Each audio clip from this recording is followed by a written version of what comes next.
Welcome to this episode of Season 5 of The Common Bridge, where policy and current events are discussed in a fiercely nonpartisan manner. The host, Richard Helppie, is a philanthropist, entrepreneur, and political analyst who has reached over 4 million listeners, viewers, and readers around the world. With our surging growth in audience and subscriptions, The Common Bridge continues to expand its reach. The show is available on the Substack website and the Substack app. Simply search for The Common Bridge. You can also find us on YouTube and wherever you get your podcasts. The Common Bridge draws guests and audiences from across the political spectrum, and we invite you to become a free or paid subscriber on your favorite medium.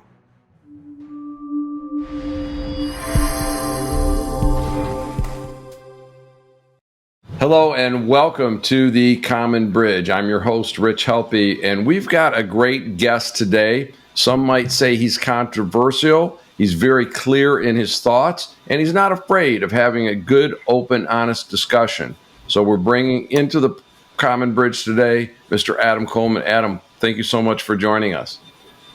Thank you for having me. I appreciate it. The Common Bridge, of course, is available at substack.com, most of your podcast outlets, and on YouTube TV, and on your Radio Garden app at Mission Control Radio. Please subscribe and join in. Mr. Coleman is the author of Black Victim to Black Victor. He's an op-ed writer. He's a public speaker. He's host of Good Faith Space. And these are Twitter spaces that show, and the founder of Wrong Speak Publishing. Adam was born in Detroit and raised in a variety of states throughout America. He writes openly about his personal struggles with fatherlessness, homelessness, and masculinity. He strongly believes that we should all have the ability to speak freely, and is now advocating for people who feel voiceless to be heard. His articles have appeared in the New York Post, Newsweek, the Post Millennial, the Federalist, and many other outlets, as well as on cable news channels, and he's been quoted regularly. Adam, I'm so happy that you're here with us today. Our audience likes to know a little bit about our guest. So you were born in Detroit. Obviously, I'm a proud Southeast Michigan man, raised in the metropolitan Detroit area. Did you spend much time here? I basically was born in Detroit, but I left at the age of 5.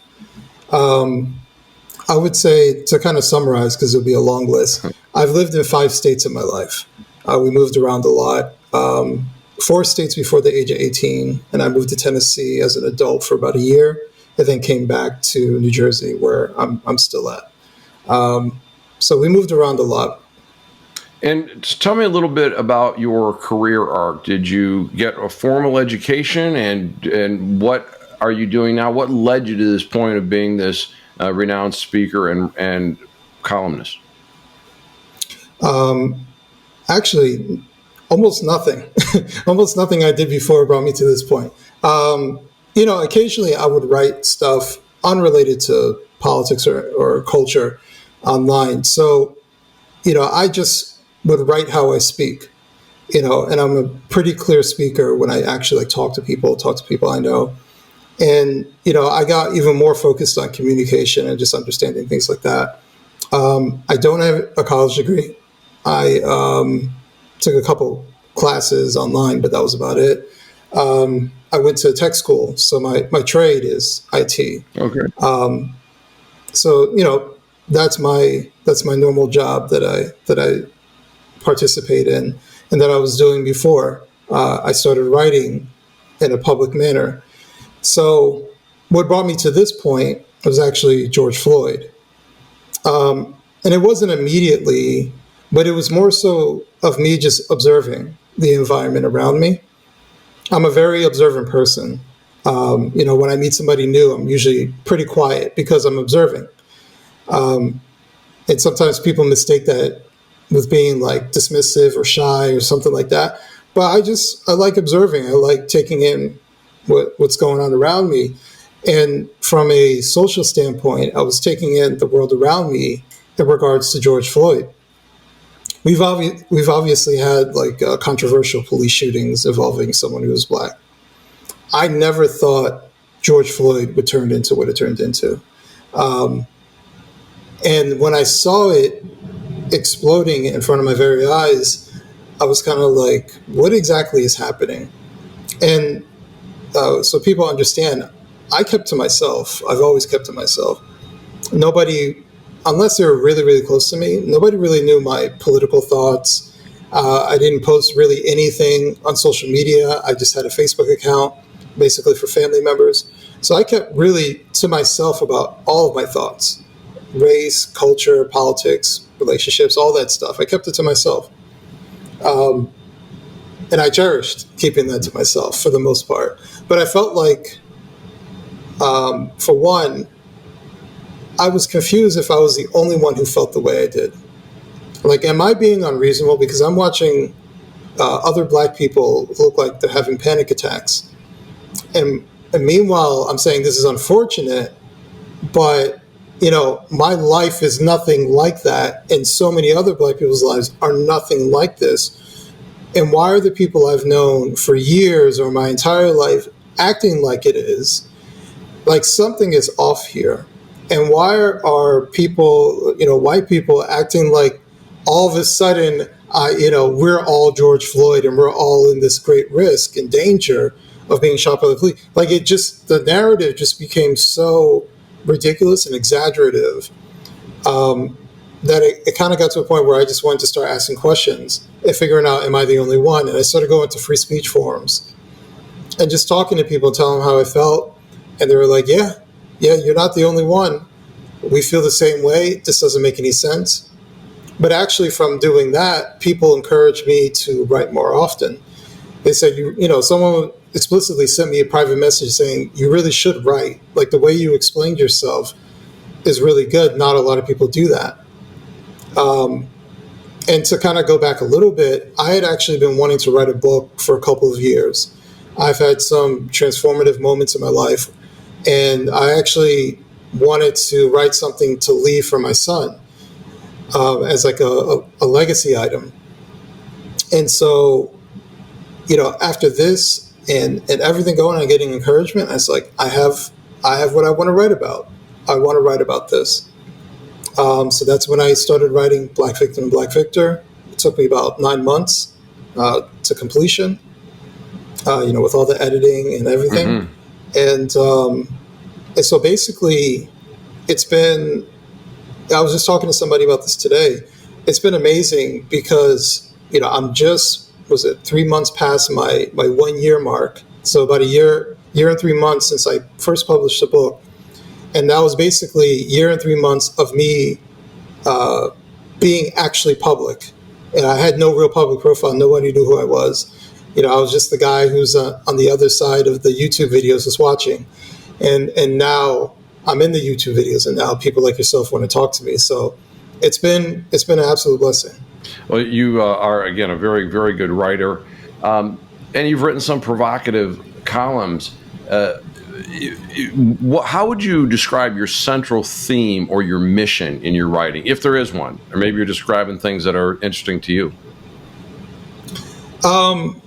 Both, I would say. So, I want to write things that are interesting to me. So I do have an agenda. Not a lot of people say they have an agenda. I have an agenda for certain themes. So the importance of family, advocating for children, mm-hmm.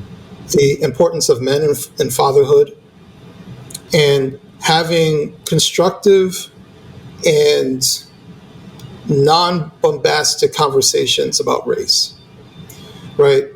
Because especially the race topic, it's so controversial to talk about it. But I think it's controversial to talk about it because a lot of people who have the microphone talk about race in the dumbest ways. Like they don't, like, even the people I agree with, in some respects, I agree with them, but they're so bombastic about the points that I agree with them about that it's never received properly. And so for me, I really appreciate proper communication.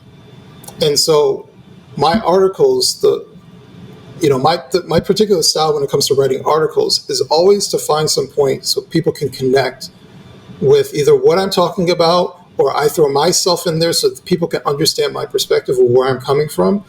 But I never want to write anything that people can say this is in bad faith. You may not agree with where I'm coming from, and that's perfectly fine, but you can't say that I don't care.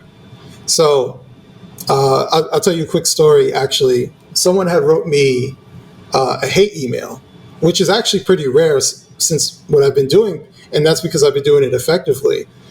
But someone wrote me a hate email, and it was all over the place. And at first, because I saw it like at 10 at night, at first I was like, I'll just delete it. But then I'm sitting in bed for like 20 minutes, and it bothered me. It bothered me that they thought all these things about me, right, based off of a Newsweek article that I wrote. So after about 20 minutes, I got up and went to the computer and sat down for about a half hour and wrote them a long, detailed email response. Whether they responded back to it or not, I didn't care about, but I just wanted to get that off my chest. And actually, the next morning, they responded back to me. For one, they apologized because they were like, yesterday was my birthday. I was drinking too much. I don't even remember writing all this. But I think the quote they used was like, it's like I was insulting, oh man, I just lost his name, Mr. Rogers.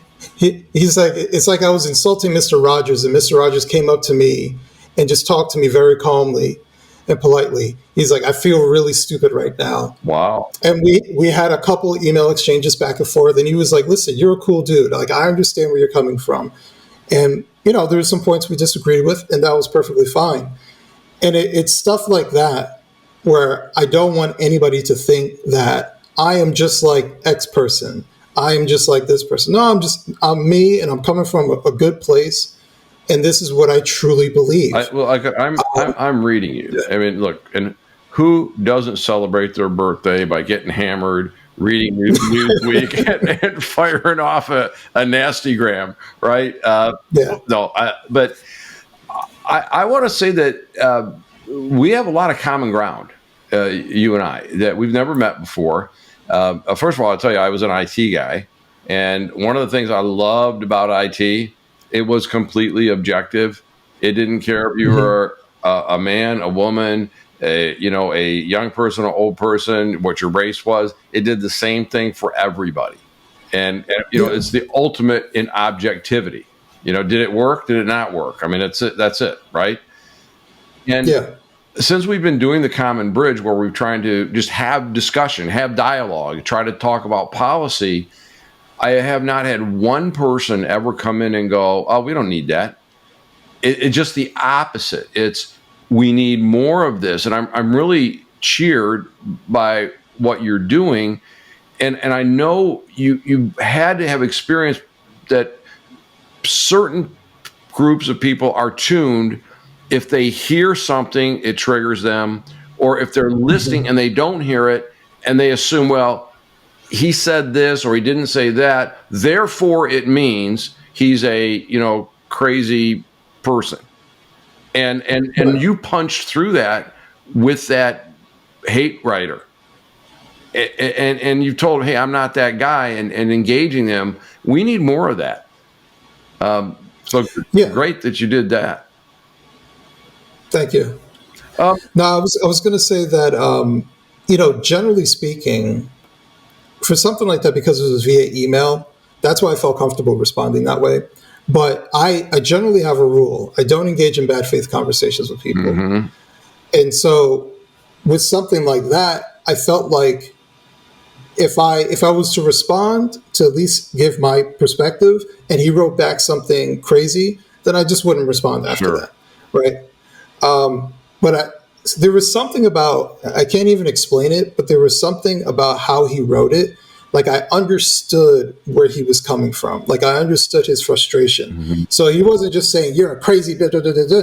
He was saying like out of bound things, but I understood he was coming from a very similar place that I'm coming from.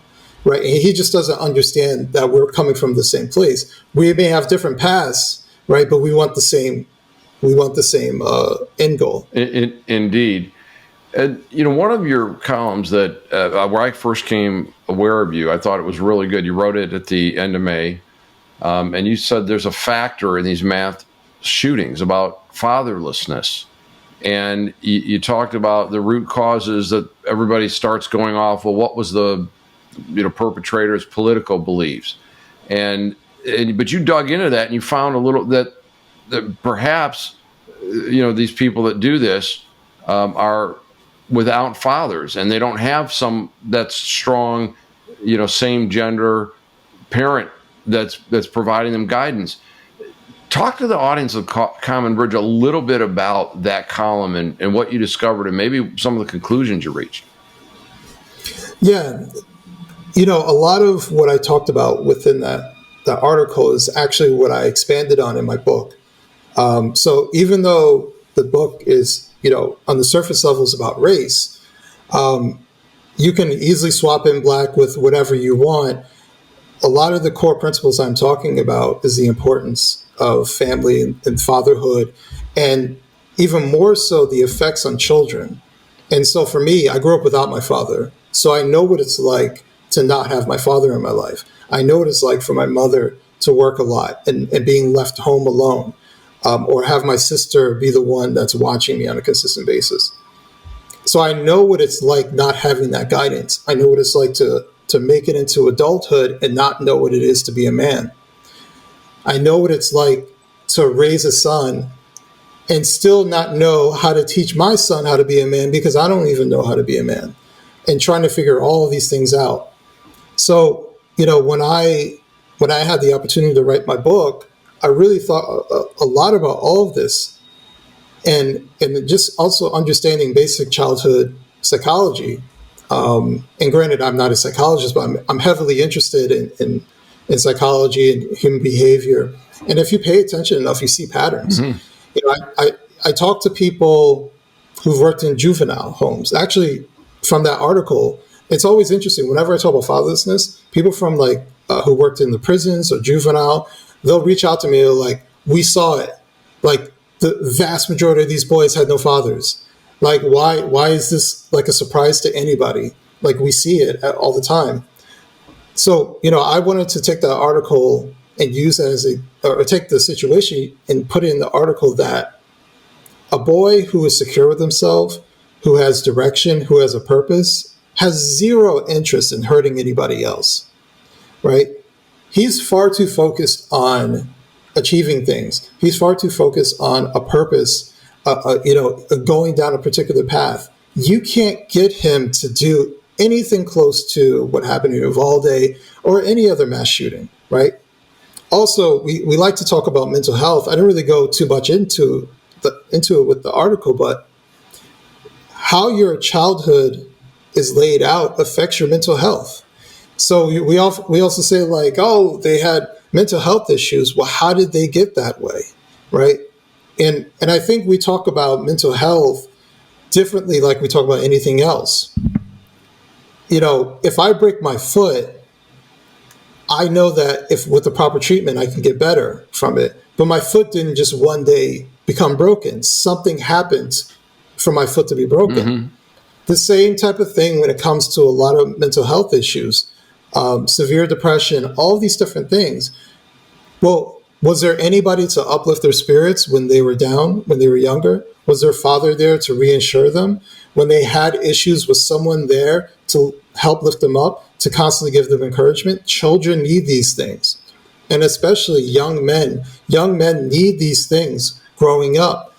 And that's what I'm saying. When it comes to being a man and being a father, you raise your child to control their emotions. You raise their child to be focused and centered, right? To be balanced, right? These are out of balance boys or young mm-hmm. men that are reacting this way, who want to shoot and hurt other people. And I wanted to make the strong point that these mass shootings, for one, they want attention because they feel unseen. And also, they're suicidal. If you go out into the public and just start shooting people, you understand that someone's going to shoot you back at some point. these people don't care if they live or die, or in some cases want to die. They want to die by the hands of somebody else shooting them. They want to go out in a blaze of glory, so to speak, but in a very crazy way of thinking. So some of these guys may have legit, really bad mental health issues. Possibly the Buffalo shooter guy, that may have been his situation, possibly. I don't know too much about it, but there's been a whole bunch of other situations where I hate to be harsh, but it's the failure of parents, or it's the failure of not diligent enough parents or uninvolved parents, and especially when it comes to young men, their fathers. Indeed. And I know that in the case of the Oxford, Michigan shooter and the Parkland, Florida shooter, both of them said, well, they wanted to stay alive because they wanted to see the pain and the destruction that they had caused. And I find that troubling. And I don't recall what the Parkland shooter, his home life was like, but I know he had been a troubled child most of his life. And I know in Oxford, the parents were unattentive to the kid. So I think, perhaps you're onto something like that with fatherlessness. And I like the way you've articulated about needing a purpose. And one of your other articles, and I'm going to make a point here, somewhat political, somewhat societal. As I read, so a lot of the publications you're in might be considered, right wing or conservative or, Republican.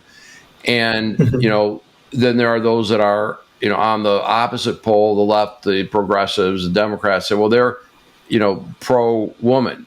But you wrote in a column, and it was F-boys, about you don't want your son to be an F-boy.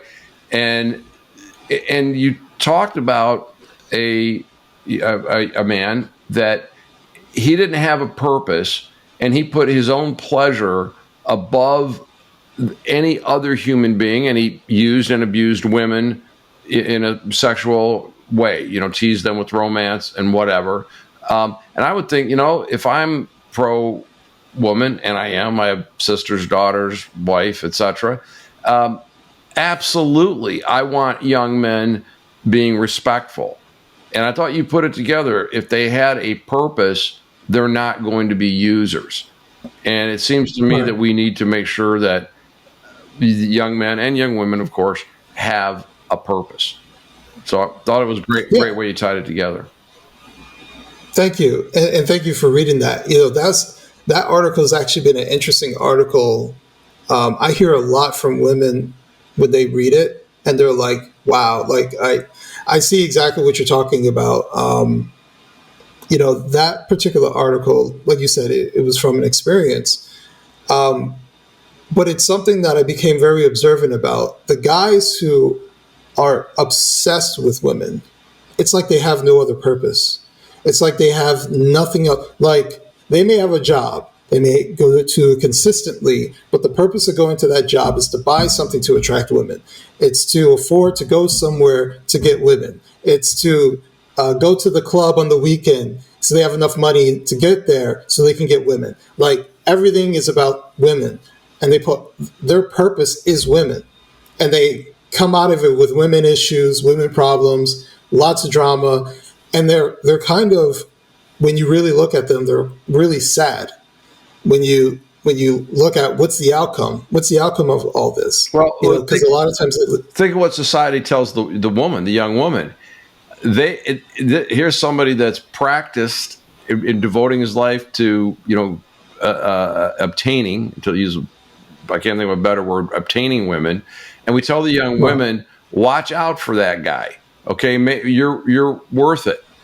But similarly, if there's no father in the home, they don't know what does a good man do, and what I counsel people on is that you want to raise strong women, that relationship with their dad, have that. If there's a strong bond there, they're not going to fall for these players and users. You wrote another column. It's called Fix College Tuition First, that nixing the debt won't help my son. Tell us about that. What was that article all about? Yeah, so there's a couple major points within it. The first major point is wiping out college debt would disproportionately basically benefit the wealthiest of Americans, or at least their children as well. So for me, I'm thinking, all right, that's great that it helps them, but how beneficial is it to take tax money or to move money around, which ultimately we have to pay for at some point when it benefits the top earners in this country, and their children? How fair is that for that to happen? They signed up for this. Like, no one told them to get $80,000, annual tuition. They signed up for this. And I understand, like, people say, oh, they're pressured by their parents. And it's like, I get it, but once you turn 18, you accept all responsibilities. And that's the unfortunate consequence of doing this. The other thing I wanted to highlight was that, all right, let's say I was all behind it, just wipe it all out. How does that prevent it from happening again? Right, exactly. Look, exactly, and I've written about this and talked about it.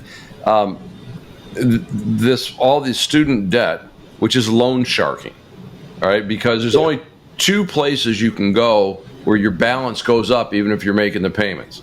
Okay, that's you've borrowed money from a loan shark, or you've taken out a student loan, and they prey on naive borrowers, and I think it's highly immoral for college admissions to be sitting down with a young person, telling them your future is going to be better, at the same time saddling them with debt that they know is going to impair their future.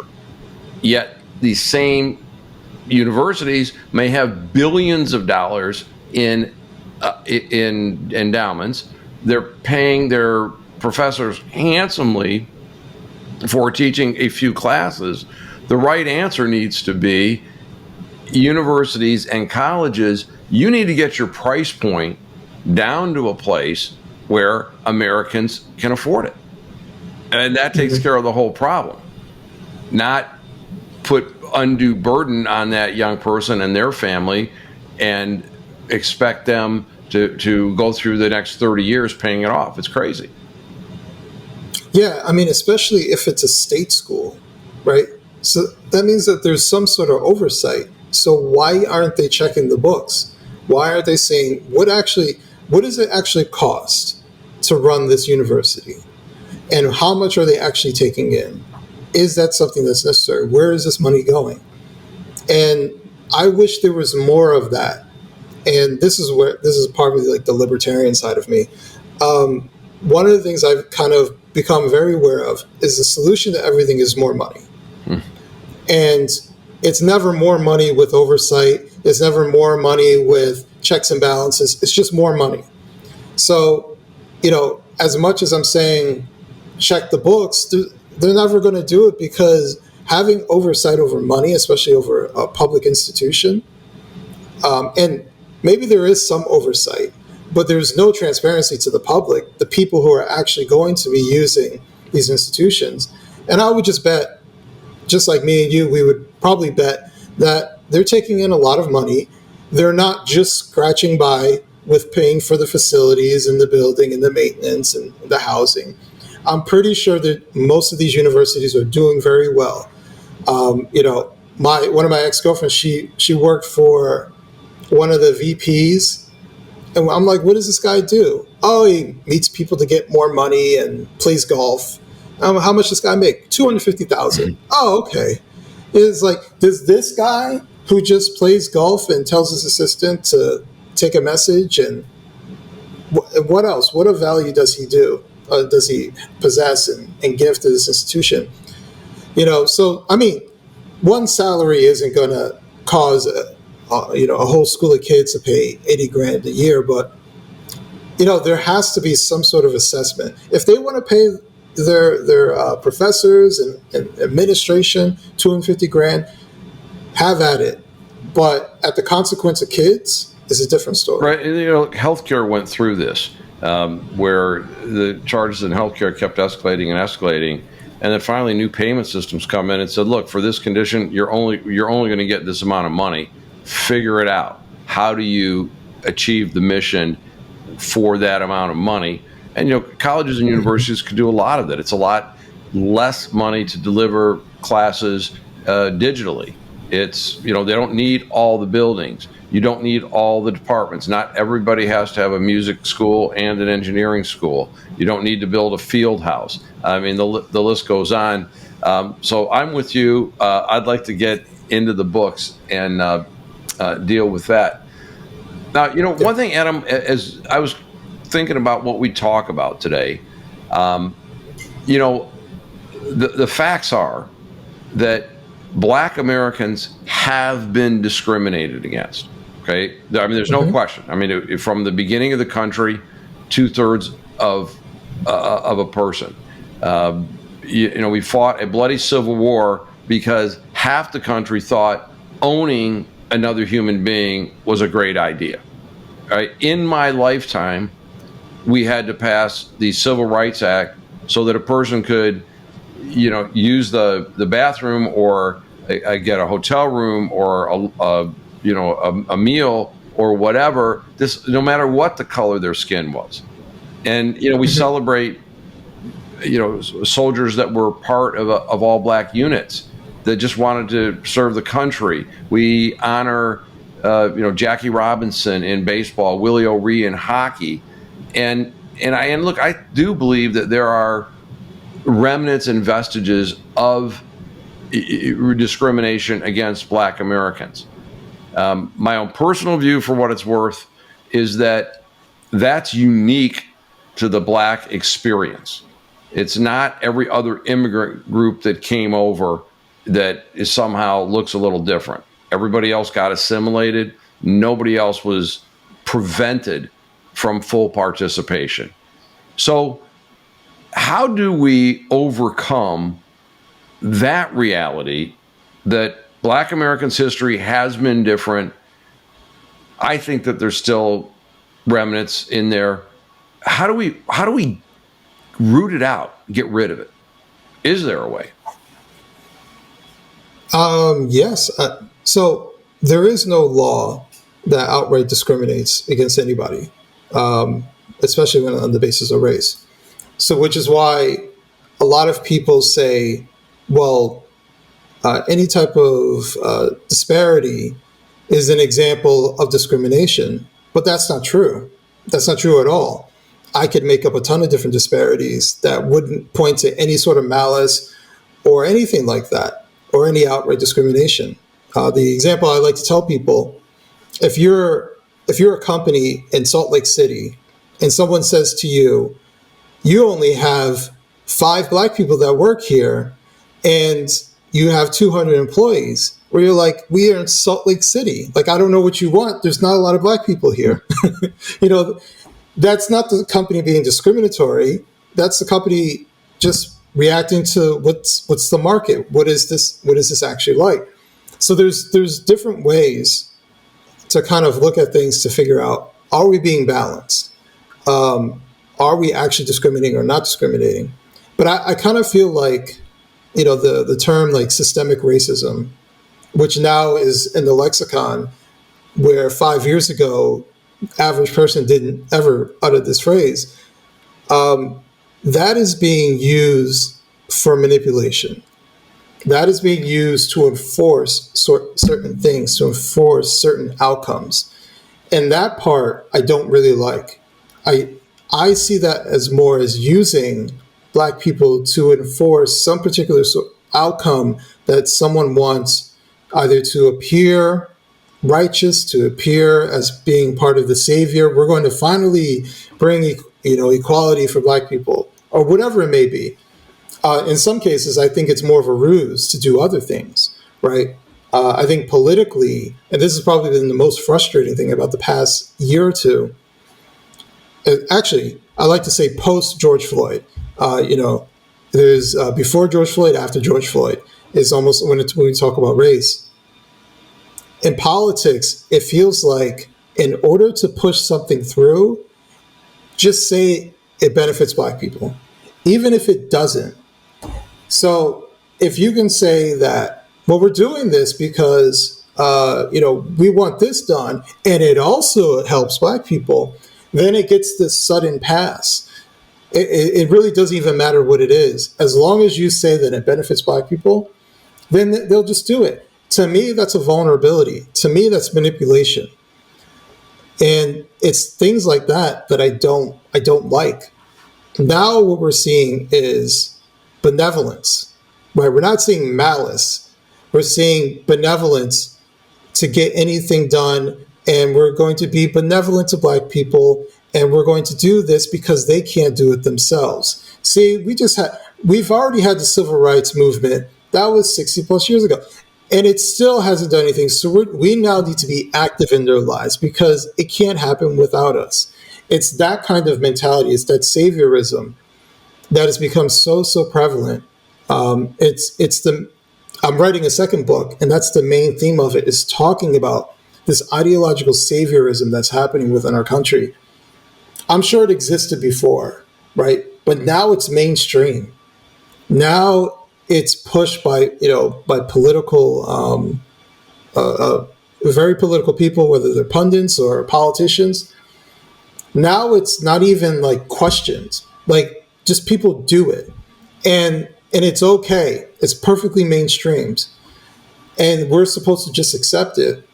And this is why I speak out against this. This is why I just had an article come out today with the New York Post talking about how there are certain Black media figures who always portray us as scared, weak, emotional, and they're Black as well. Meanwhile, they're the elite.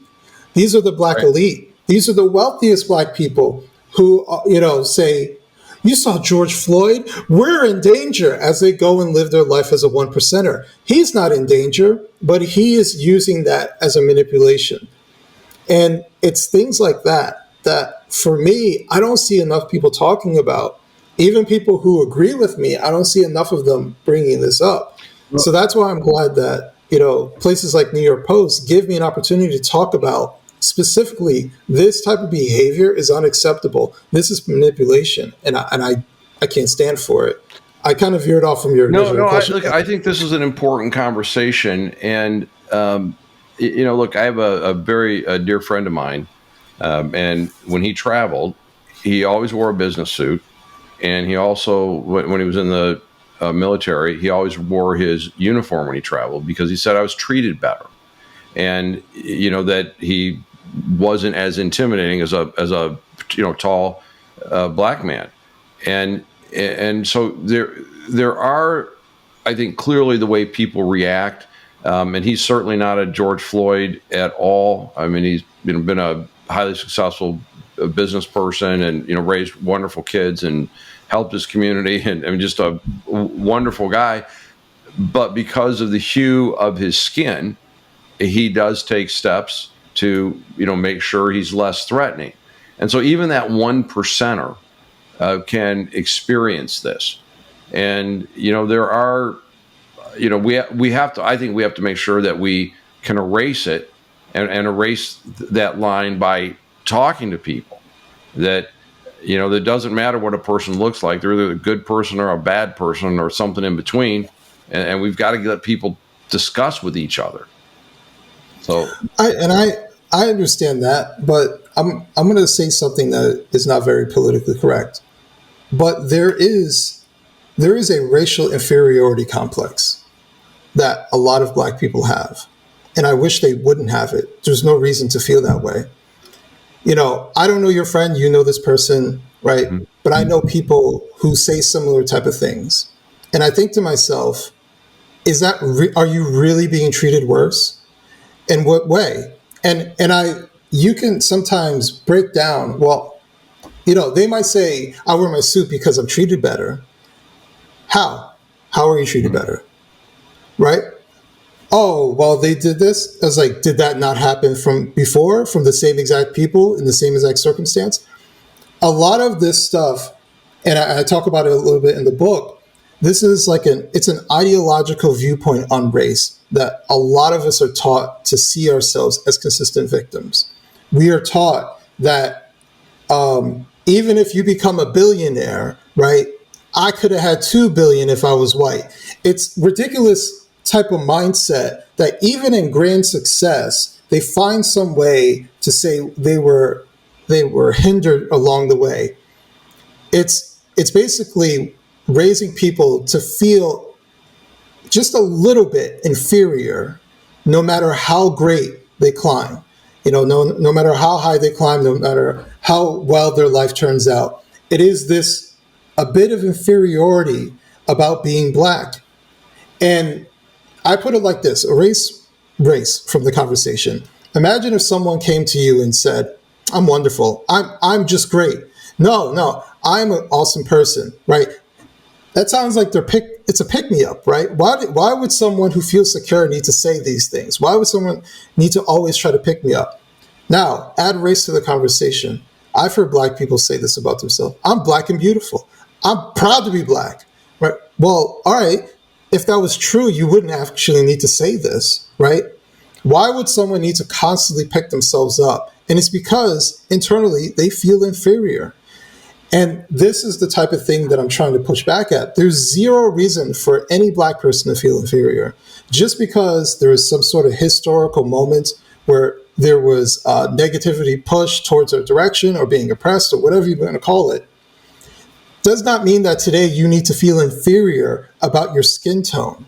Well, yeah, and I think it goes deeper than that. And I want to kind of jump back to a topic that we were brushing up against, and that is that saviorism. And one of the things that's long troubled me, and a lot of our philanthropy got into this, you had these defenses of monopolistic public school systems in major cities.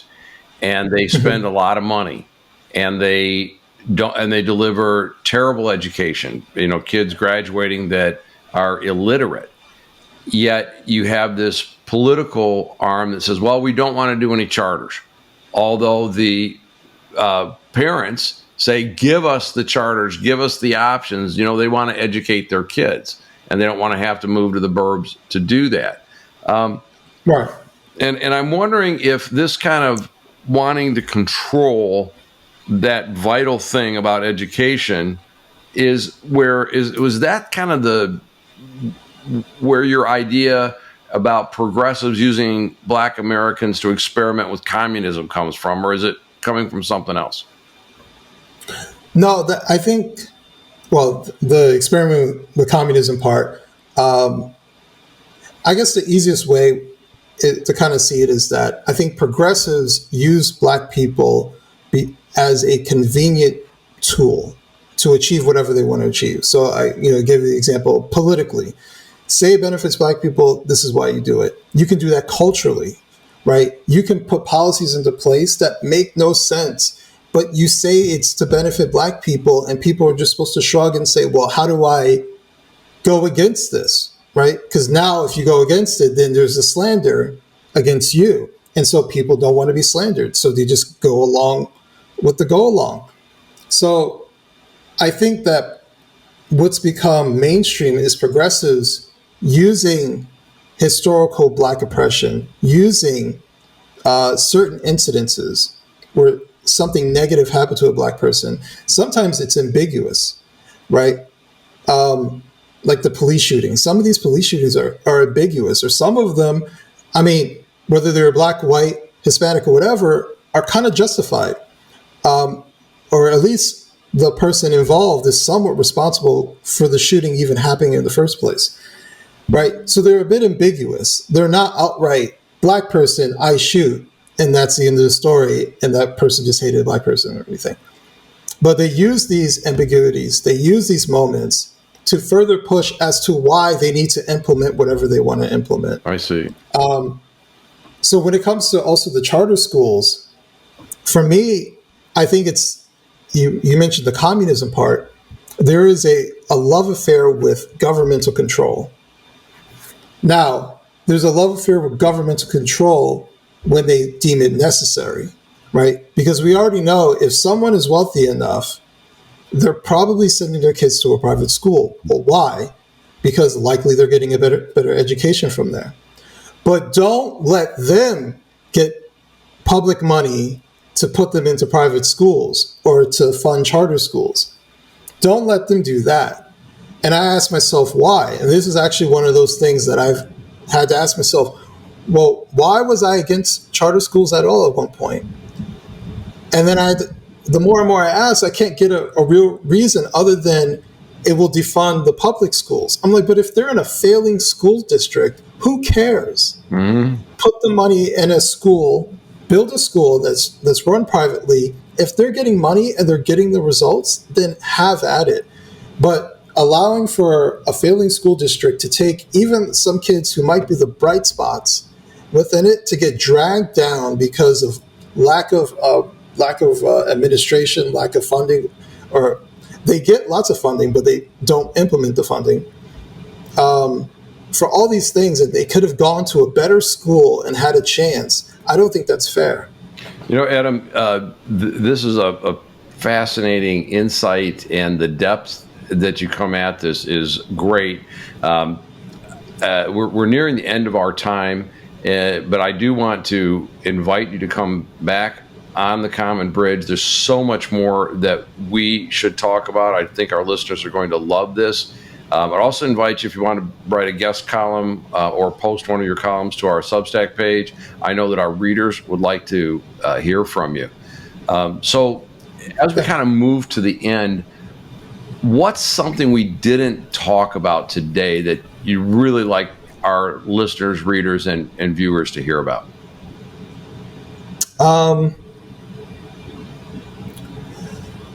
It's actually something I'm going to be writing an article about very soon. Single parent homes. I don't think a lot of people understand that single parent homes is a vulnerability for children. It's more than just, it's more ideal for the kids to have two parents in the home. These are all true. Or the statistics of how children develop and their outcomes from having both parents in the home. All these things are true, right? And there are people who try to refute it saying, oh, they turned out fine. Adam, you turned out fine. And all these different things. But they don't ever understand that being a single parent is a vulnerability for a child when it comes to safety, when it comes to molestations, because you can't be in two places at one time. So most single parents, we'll just say single mothers, because most single parents are single mothers, they're going to work. And so if they're working, someone's watching their child, especially before they enter school. So who's watching their child? Is it a daycare? Is it a family member, right?